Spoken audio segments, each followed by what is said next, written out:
If you're anything like me, you have shelves stacked with animal toys, playsets and figurines just waiting for their moment to shine on your tabletop. But first they need some work, so let's work on one together. G'day guys, I'm Gowz, and I make minis and terrain for tabletop games from toys and junk. In this episode, we're making a hill giant for D&D. I'm starting with this Batman figurine. The scale is perfect, though the proportions are lacking.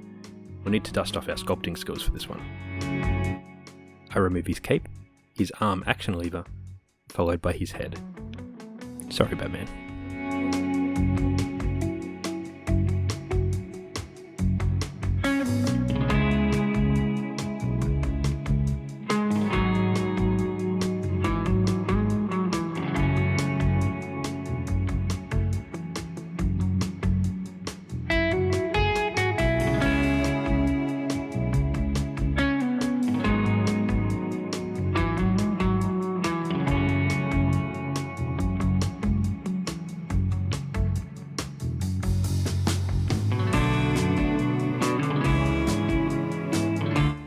We now need to find a head more suitable for a giant. After picking one I like, I trim it down and glue it a bit further forward on his shoulders to make him look more hunched over.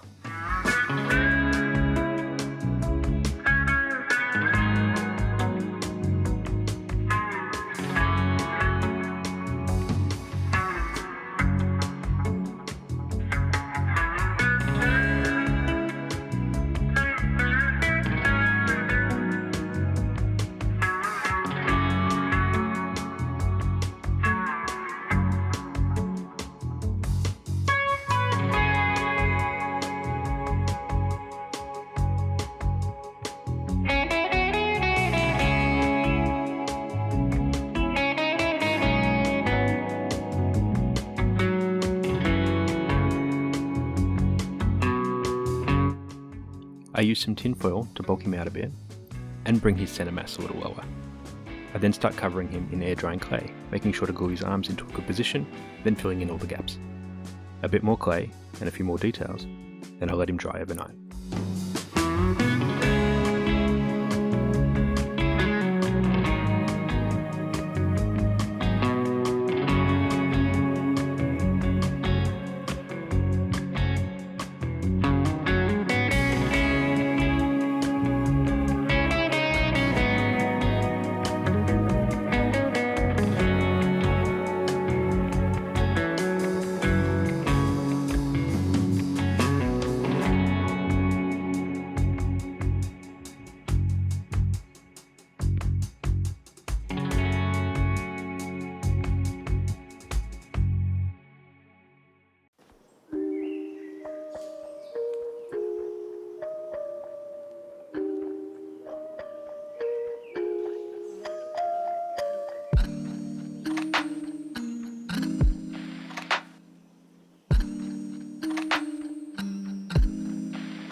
Now that our clay is dried, I take my file and start to smooth down those rough edges.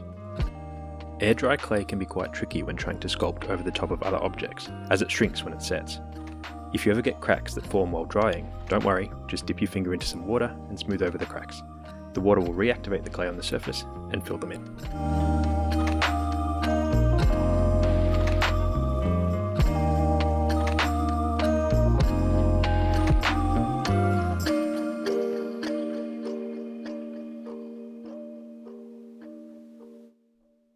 Here I'm cleaning up those mould lines on his boots and arms with my X-Acto knife and a file.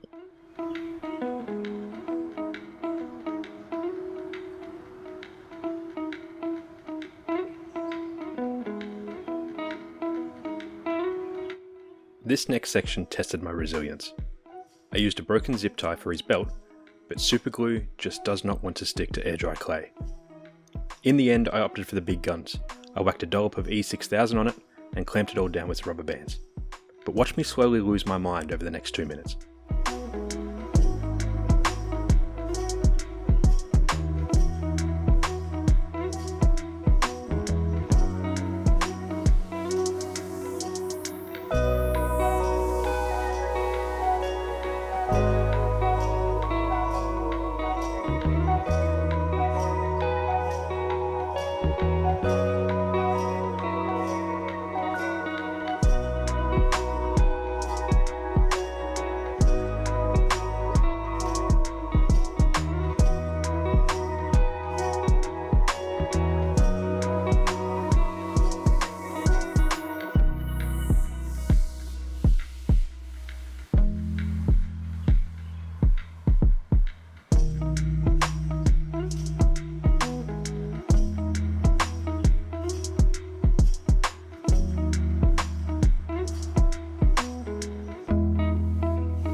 I found this rounded metal cap I thought would be perfect for his belt, so I glued it on.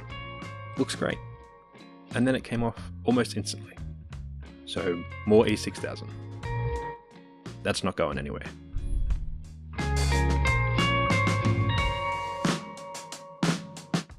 Our giant needs a weapon to be taken seriously on the battlefield.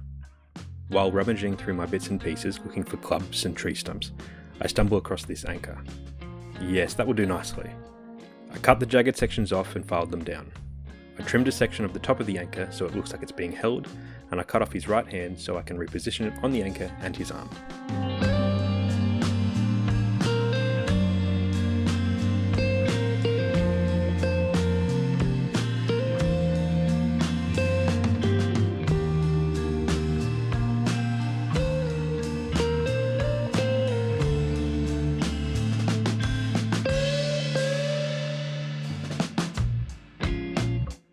Looks great, but I need to set this aside for now, as its position will make it very hard to create his clothes. After removing the rubber bands, I make his clothes by adding PVA glue and some water to a cup and mixing them together. I then cut and tear rectangle sections of some tissue, dip them into the mixture, and position them onto his body.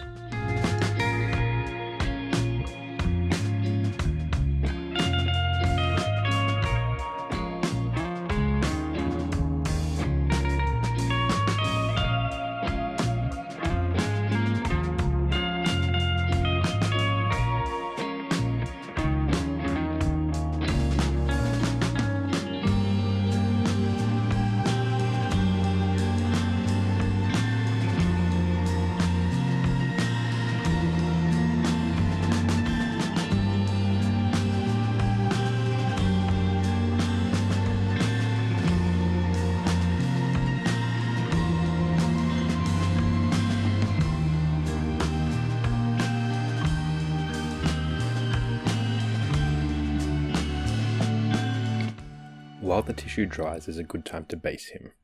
I glue his feet down onto this jar lid and I let him sit overnight.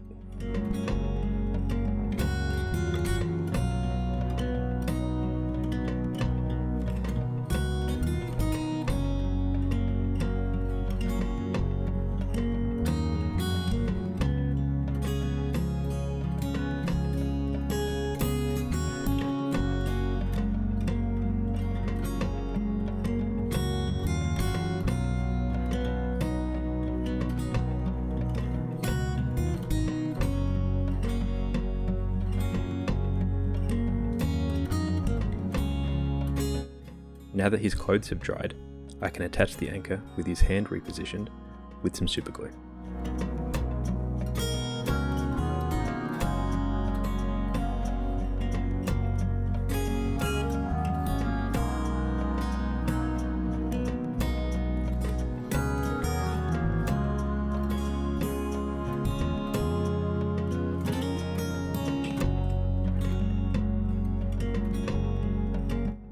Always keep your eye out for cheap jewellery bags at the thrift store.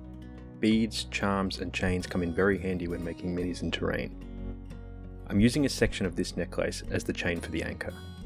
I attach it to the end and I wrap it around his arm a couple of times, then secure it down with some more super glue.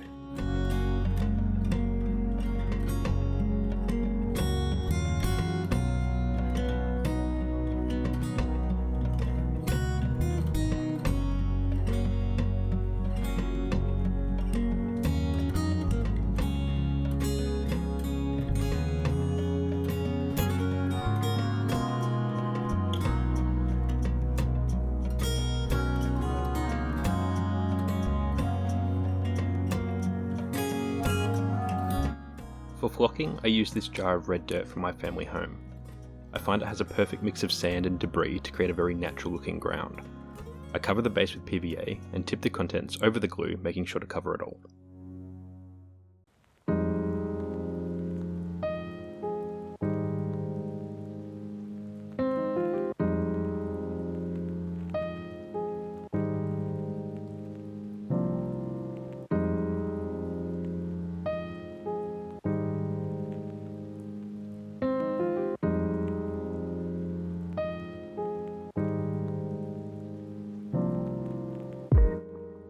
I think priming is my favourite part of toy conversions. It's encouraging seeing it all come together. Makes me feel like it was all very intentional and I wasn't making it up along the way. In this painting section you'll see me mix a light mocha flesh colour for his skin and brown for his clothes. I'm using cheap acrylic craft paints for this, so each main colour is watered down and will have between 3 and 4 layers of paint. I mix a dark brown for his boots, belt and braces, a dark rusty metallic for the anchor, bronze for his belt buckle, and a sickly green for the base.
After painting, I'll apply some washes. I use a brown wash for his skin and a black wash for his clothes. And I dab away any excess with some paper towel. Once the wash is dried, I'll dry brush some silver on the anchor to give it a shine, and the rest of him with a tan brown.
And I think my hill giant is complete.